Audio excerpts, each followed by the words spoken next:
Well, right now, you're seeing new video of a caravan of migrants traveling together from Mexico toward the U.S. southern border. There were about 3,000 people in this group, but the United Nations Refugee Agency is keeping tabs on them and says the numbers are actually dwindling. This group is headed to the border as U.S. and Mexican officials call their conversation about the ongoing crisis productive. And here at home, more asylum seekers who arrived in the suburbs were brought by train to the city. Our Marybel Gonzalez is staying on top of today's developments, and she's here now. Marybel? Yeah, Joe, tonight we were there when a group of about a dozen people arrived to Chicago by train, apparently from the suburb of Glen Ellyn. They may have been dropped off there by buses circumventing the city's rules on bus arrivals. Our cameras were rolling when about a dozen men, women, and children arrived to Chicago by Metra train Thursday night. They told police officers and OEMC there to meet them they came from Texas. The group apparently sent from there to Glen Ellyn by a rogue bus.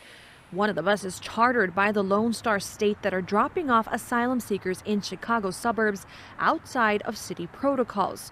Nearly all those arriving tonight unprepared for the cold. Some wearing short sleeves and flip-flops, the children and babies covered in only a sheet. From here at the Ogilvie Transportation Center onto a yellow bus. Next stop, some sort of shelter. We simply can't handle anymore. We're not equipped for it. As buses continue to arrive daily, some, like Second Ward Alderman Brian Hopkins, now desperately calling for federal aid. Now we're spending $300 million of our own funds. That's about 5% of our federal municipal budget to address a problem that didn't even exist a year and a half ago.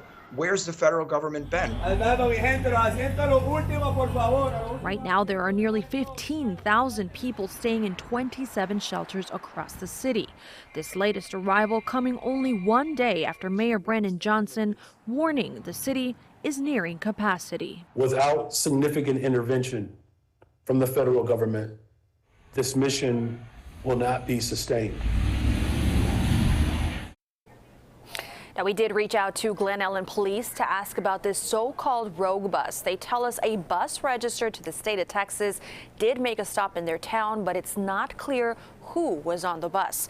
And tonight, we're also learning a separate unscheduled bus dropped off migrant passengers in the village of Lombard. Some of them were picked up by friends and relatives, and we're told the remaining ones were sent here to Chicago.